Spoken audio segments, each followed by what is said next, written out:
আসসালামু আলাইকুম। সম্প্রতি সবথেকে ট্রেন্ডিং যে ইস্যুটা সেটা হচ্ছে শিক্ষকদের লাঞ্ছিত, অপমানিত। এখন প্রশ্ন হচ্ছে যে টিচারদের উপরে ছাত্রদের এত ক্ষোভ কেন? এই ক্ষোভের প্রশ্ন জানার আগে আমি আমার একটা ঘটনা শেয়ার করতে চাই। আমি যখন হাই স্কুলে পড়াশোনা করতাম, আমার সায়েন্সের যে টিচারটা ছিল, তো আমি তার কাছে প্রাইভেট পড়তাম না। আমার পাশের গ্রামে একটা বড় ভাইয়ের কাছে আমি ফিজিক্স, কেমিস্ট্রি, হায়ার ম্যাথ এই ইয়াটা প্রাইভেট পড়তাম। তো ওই ভাইয়ের কাছে পড়ার কারণ হচ্ছে আমি তার কাছে জিনিসগুলো খুব ইজিলি বুঝতে পারতাম।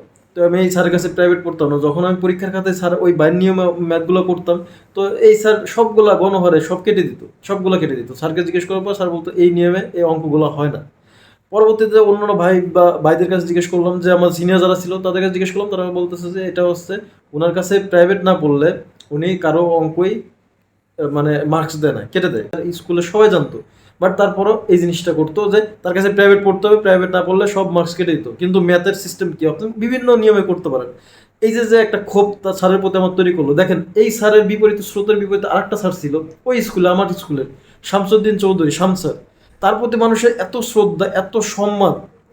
আমি যখন প্রাইমারি স্কুলে পড়তাম, আমার বড় ভাইরা যখন হাই স্কুলে পড়তো, তাদের সাথে একসাথে আমরা মাঠে যখন ক্রিকেট, ফুটবল খেলতাম, তখন দেখতাম ওই স্যারের একটা জন্মগতভাবে একটা পায়ের সমস্যা ছিল, লাঠি দিয়ে ভর করে হাঁটাচলা করতো। আমাদের গ্রামের উপর দিয়ে স্যার বাড়িতে যেত বা স্কুলে আসতো, তো সাইকেলে বা হচ্ছে ভ্যানে যখন আসতো, তো আমাদের ওই খেলাধুলা বন্ধ করে মাঠের থেকে সব বড় ভাইরা স্যারের সামনে যে স্যারকে সম্মান করতো, স্যারের কোনো সমস্যা হচ্ছে কিনা, স্যার যেতে কষ্ট হচ্ছে কিনা, এতটা সম্মান স্যারকে করতো তারা।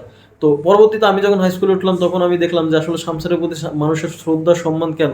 স্যার ক্লাসরুমে ঢোকার পরেই স্যার এত সুন্দর বলে, ফানি একটা কমেডিয়ান একটা কথা বলে, স্যার সবার মানে অ্যাট্রাকশনটা নিয়ে নিত, তারপরে পড়াশোনা করতো ঠিক মতো। স্যার রাগিও ছিল, স্যার কিন্তু শাসনও করতো খুব। তো সব কিছু দিয়ে আসলে স্যারদের এই ব্যাথ ইউজ করা উচিত। রাগী, শাসন এবং হচ্ছে ফ্রেন্ডলি সব কিছু হওয়া উচিত। তো আমার সায়েন্সের ওই টিচারের প্রতি আমার যে একটা ক্ষোভ, এই ক্ষোভটা আমার আগের যে জেনারেশন ছিল তারা সাফার করছে, আমি করছি, আমার পরবর্তী জেনারেশন যারা আছে আমি শুনছি তারা আছে, সেই স্যার এখনো হয়তো বা আছে স্কুলে, আমি জানি না। কিন্তু স্যারের সাথে আমার যখনই দেখা হয়, স্যারের প্রতি কিন্তু আমার কোনো ক্ষোভ নাই। তা আমি এখন বর্তমান প্রেক্ষাপটের জায়গায় যদি আমি চিন্তা করি, স্যারকে আমি জুতার মালা পরাবো, জুতা দিয়ে পিটাবো, স্যারকে স্কুল থেকে বের করে দেবো, স্যারের পদত্যাগ করাবো, এটা কি সম্ভব? আমার দ্বারা সম্ভব? আমি পারবো না। কেন পারবো না জানেন?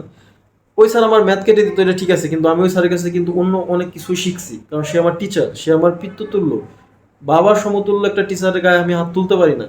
সে তার মতো করে, সে তার ফিলোসফি ইউজ করে সে আমার ম্যাথ কেটে দিয়েছে, কিন্তু আমার বোর্ডে তো আমার ম্যাথ কাটেনি, আমি ভালো রেজাল্ট করেই বেরোয় আসছি, কোনো সমস্যা নেই। এখন আমি আল্লাহর মতো প্রতিষ্ঠিত। আমি এই যাবৎকাল যত টিচার পেয়েছি, সব টিচারকে আমার মনের মতো হবে? সব টিচার আমাকে পছন্দ করবে? না, কখনোই না। আমারও অনেক অপছন্দ থাকবে, তাদেরও অপছন্দ থাকবে, বিভিন্ন মতদর্শ থাকবে। এভাবে কিন্তু একটা সোসাইটি, এভাবে কিন্তু ব্যালেন্স করে চলে। আপনি একই মতদর্শ সবাই হলে কিন্তু ইমব্যালেন্স হয়ে যাবে, কিন্তু কখনো সেটা ব্যালেন্স হবে না। আর একটা বিষয় হচ্ছে, অনেকে বলতেছে যে দেখেন এই টিচারদের পদত্যাগ করে দিয়েছে তাদের কর্মফল, যে তারা হচ্ছে স্টুডেন্টদের বিপক্ষে ছিল, স্টুডেন্ট আন্দোলন যদি শেখ হাসিনা পদত্যাগ না করতো, তাহলে এদেরকে শিবির বলে অ্যারেস্ট করতো। কিন্তু আমার এটা বিশ্বাস হয় না, কারণ কোনো টিচার কোনো স্টুডেন্টের প্রতি এতটা মানে এরকম হয় কখনো আমি দেখি নাই। আরেকটা বিষয় হচ্ছে, দেখেন এই যে শিক্ষা প্রতিষ্ঠান, ব্যবসায়িক প্রতিষ্ঠান, সরকারি প্রতিষ্ঠান, স্বায়ত্তশাসিত প্রতিষ্ঠান, সবগুলা প্রতিষ্ঠানে সরকার দলীয়, সব সরকারের আমলেই থাকে, এটা স্বাভাবিক। তো আমার কথা হচ্ছে, স্টুডেন্টরা যদি ছাত্রদের এই টিচারদের পছন্দ না করে, তো সেই টিচারের কাছে পড়ার আসলে কোনো প্রয়োজন নেই। কারণ আমার মনে হয় যে টিচারের কাছে যদি আমি পড়ে স্যাটিসফাই না হই, তাহলে সেখানে আমি তার কাছে ক্লাস কী জন্য করবো? কিন্তু আমার কথা হচ্ছে, আপনি তার জুতা দিয়ে পিটায়, জুতার মালা দিয়ে তাকে পদত্যাগ করাইতে পারেন না। আর সব স্যার কিন্তু খারাপ না। এই যে যে পদত্যাগগুলো হচ্ছে, একটাও কিন্তু পদত্যাগ অ্যাকসেপ্টেবল না। সরকারি কলেজে টিচারদের পদত্যাগ করলে আপনার গেজেট আকারে প্রজ্ঞাপন জারি করতে হবে, একটাও কিন্তু হচ্ছে না। কিন্তু এর মধ্য দিয়ে স্টুডেন্টদের রেপুটেশনটা নষ্ট হচ্ছে, ছাত্র শিক্ষকদের সম্পর্কটা নষ্ট হচ্ছে। 1200-র উপরে শিক্ষকের পদত্যাগ করেছে, এটা কি কোনো দরকার ছিল? তাদের যদি পছন্দ নয়, তাদের রুমের সামনে যে স্লোগান দিতে পারে, তাদেরকে সিস্টেমেটিক হয়ে উপর থেকে প্রেশার দিয়ে তাদেরকে পদত্যাগ করা, কোনো সমস্যা নেই। সরকার দলীয় থাকুক বা ছাত্রদের পছন্দের মতো টিচার থাকুক, এটাই শিক্ষা প্রতিষ্ঠানে হওয়া উচিত। কারণ ছাত্র শিক্ষকের সম্পর্ক অবশ্যই ফ্রেন্ডলি হওয়া উচিত, নাহলে কখনো সেখানে পড়াশোনা করে আপনি স্যাটিসফাই হতে পারবেন না। তো লাস্টে কিছু কথা বলতে চাই, যে স্টুডেন্টগুলো এগুলো করতেছে, সবাই তো করতেছে না, তোমাদের কাছে রিকোয়েস্ট করি ভাই, এগুলো করো না। আমার যে ওই টিচারের প্রতি ক্ষোভ ছিল, ঠিক আছে, তোমাদের এরকম ব্যক্তিগতভাবে অনেকের ক্ষোভ থাকতে পারে, টিচারদের অপমান করো না।